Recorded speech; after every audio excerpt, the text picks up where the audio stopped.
இப்போ நான் பேச போகிறது என்னென்னா, திடீர்னு வன்னியர் பாசம் திமுகவின் தலைவர் ஸ்டாலின் என்னும் சுடலை அவர்களுக்கு திடீர் வன்னியர் பாசம். தேர்தல் வந்ததுன்னா வன்னியர் பாசம் வருது, தேர்தல் வந்ததுன்னாக்கா ஆன்மீக பாசம் வருது. தேர்தல் முடிஞ்சு போச்சுன்னா வன்னியர் எதிரி, தேர்தல் முடிஞ்சு போச்சுன்னா ஆன்மீக எதிரி. உங்களுக்கு எதுக்கு இந்த குழப்பு?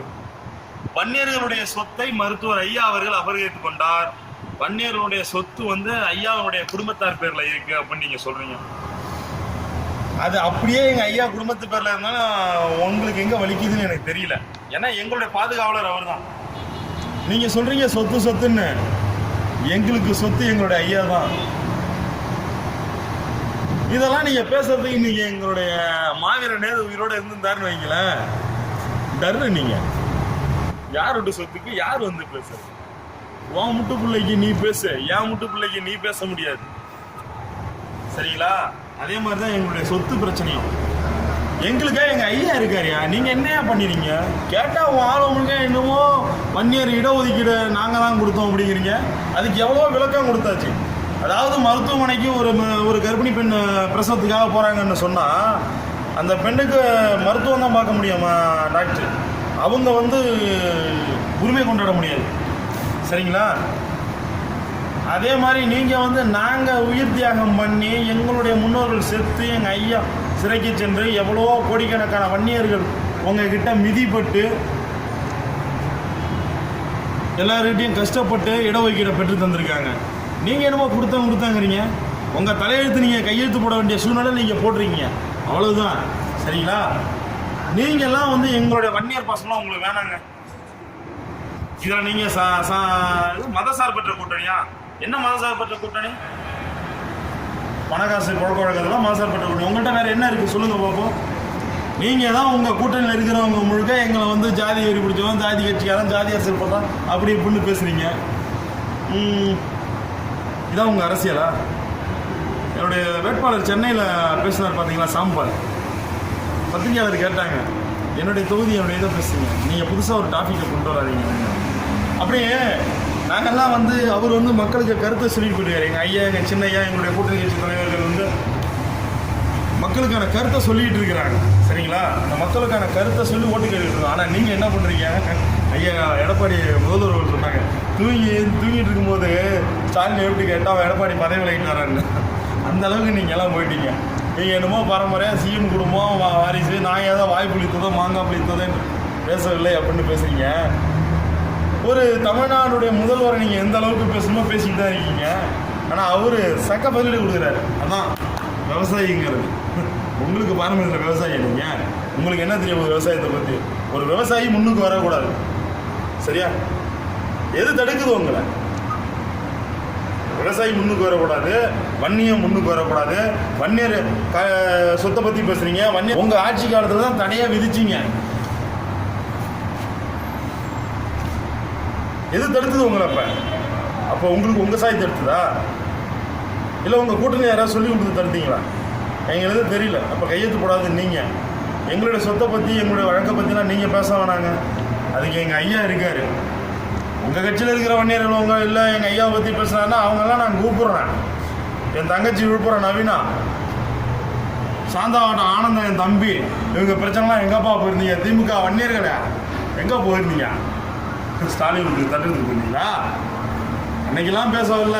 என் தம்பி என் தங்கச்சி செத்தப்பெல்லாம் பேச வரல. நீங்கள் இன்னைக்கு புதுசாக வன்னியர் பாசம் கொண்டு வரீங்க. எங்கே உங்களுக்கு இந்த பாசம்? இந்த பாசம் ரைட்டு. இந்த பாசம் கடைசி வரையும் இருந்ததுன்னா நாங்கள் ஏற்றுக்கோம். கடைசி வரையும் இருக்குமா? தேர்தல் முடிஞ்சு இருக்குமா? எங்கள் அண்ணாச்சி வேல்முருகன் அப்படி தான் இன்னைக்கு பாண்டிச்சனத்துக்கு ஓட்டு கேட்குறாரு. அது கேட்குறேன், அது கூட்டணி தர்மம் கொள்கை, அதை நான் ஒன்றும் சொல்ல. வன்னியர்கள்லாம் ஓட்டு போடணும்னு சொல்கிற உண்மை அவருக்கு எப்படி எங்கேருந்து எனக்கு தெரியல. அவர் வன்னியருக்காக என்ன செஞ்சு விட்டார்? அவர் எவ்வளோ குறை சொன்னார் ஐயாவா? வன்னியருக்காக செஞ்சு ஐயாவை பற்றி என்ன குறை சொன்னார்? கட்சியை விட்டு போனீங்க, கட்சியை விட்டு போய் நீங்கள் எந்த இடத்துல முன்னுக்கு வந்தீங்க? எந்த ஒரு இடத்துலையுமே எங்கள் அண்ணன் வேல்முருகன் முன்னுக்கு வரல. இன்னும் புதுசாக கட்சி ஆரம்பிச்சாங்கன்னா ஒரு சீட்டு 2 சீட்டு வாங்கிட்டு போட்டுருக்காங்க. எங்கள் அண்ணன் பானையை தூக்கி நிற்கிறாரு. நிறைய எங்கள் அண்ணன் வேல்முருகன் பானையை தூக்கி நிற்கிறாரு. ஏங்க நமக்கு இந்த பொறுப்பு? சமுதாய ரீதியாக போனோன்னே இன்னைக்கு கடலூர் தொகுதியில் நீங்கள் நில்லுங்கண்ணே, தனிச்சு நில்லுங்கண்ணே, நம்மளுடைய மக்கள் உங்களுக்கு ஆதரவு கொடுப்பாங்க. நீங்கள் தான் பொதுவானவர்னு வேற சொல்லிட்டு இருக்கீங்க அரசியலில். பொதுவானவங்களாம் உங்களை நீங்கள் தனியாக நிற்கையில் வந்து இந்த திமுக இந்த மற்ற கட்சியில் உள்ளவங்களாம் உங்களை ஆதரிக்கலாம்னு பார்க்குங்க. ஒரு பையன் ஆதரிக்க மாட்டானே. அந்த கடலூர் மாவட்டத்தில் உங்களுக்கு போடக்கூடிய ஒவ்வொரு ஓட்டும் அங்கே இருக்கிற நம்ம வன்னியம் தான் விடுவான். சரிங்களா? இது வந்து நம்ம வந்து பாட்டாளி மக்கள் கட்சியை ஒரு வன்னியர் கட்சியை மட்டுமே நீங்கள் கொண்டுட்டு வந்துட்டுருங்க. அதெல்லாம் தாண்டி 108 சாதிக்கு என்னைக்கு இடஒதுக்கீடு பெற்று தந்தமோ அன்னையிலேருந்து அதாவது வந்து போராட்டம் வன்னிய மக்கள் முன்னெடுத்தாங்க. ஆனால் எல்லா மக்களுக்குமான உரிமை அது பெற்று தந்தோம். இன்றைக்கி அதே பாணி தான் ஐயா போயிட்டுருக்குறாங்க. நீங்கள் எடுத்துக்கிட்டால் எங்களை ஜாதி சொல்லி ஆனால் நீங்கள் தான் பண்ணிகிட்ருக்கீங்க ஜாதி அரசியல். எங்களை தூண்டி ஜாதி அரசியல் நீங்கள் பண்ணிகிட்ருக்கீங்க. அதுக்கெல்லாம் இடம் அளிக்க மாட்டோம். நான் உணர்வில் பேசுகிறேன். என்னுடைய உணர்வில் என் ஜாதி பற்றி நான் பேசுகிறேன் ஒழிய, ஆனால் என்னுடைய கட்சியில் வந்து எத்தனையோ சமுதாயத்தினுடைய நண்பர்கள் இருக்காங்க. அவங்க எல்லாம் என்னுடைய சகோதர தத்துவம் தான். நான் யாரையும் அவங்களை குறை சொல்ல போகிறதில்ல. என் தலித்துகள் இருக்காங்க எங்கள் கட்சியில், நாங்கள் யாரையும் குறை சொல்லலை. அந்த தலித்துகளே ஏற்றுக்கிறாங்க என்னங்கிறத. நாங்கள் எதுக்கிறது யாருன்னு உங்களுக்கே தெரியும். திருமாவளவன் அவருடைய அரசியலை வந்து நாங்கள் எதுக்குறோம். அவருடைய அரசியல் மக்களுக்கான அரசியலாக இருந்தால் வரவேற்கிறோம். அவரே சொல்லியிருக்கிறாரு ஜெயங்கொண்ட நிகழ்ச்சியில் ஒரு முறை, ஐயா தான் என்ன அரசியலுக்கே கொண்டு வந்தார் மதுரையிலேருந்து. அது அவர்கிட்ட போய் கேட்டுக்குங்க.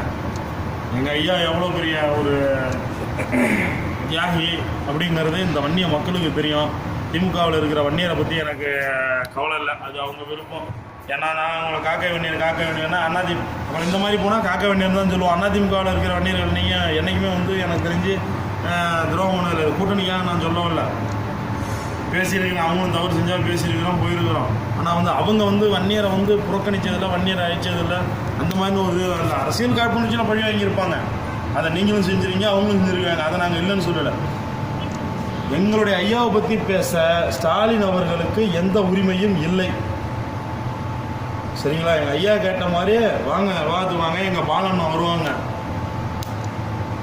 வன்னியர் பாதுகாப்பு குழுவில் எங்களுடைய அரங்காவலர்கள் எல்லாம் வருவாங்க, விவாதம் பண்ணுங்க. உங்களுடைய சொத்து எல்லாத்தையும் ஒன்றும் வேணாம், எங்களுடைய வன்னியர் சொத்தை முழுக்க நீங்கள் எடுத்துக்குங்க. எங்கள் ஐயா கூட நீங்கள் கட்சி தலைவர் பதவியை விட்டு போடுவீங்களா அப்படின்னு கேட்டார். நான் நிரூபிச்சிங்கன்னா நான் போகிறேன்னாரு. நான் என்ன சொன்னேன் அதை சொல்லவே இல்லை. என் பாலிசி நான் சொல்கிறேன்.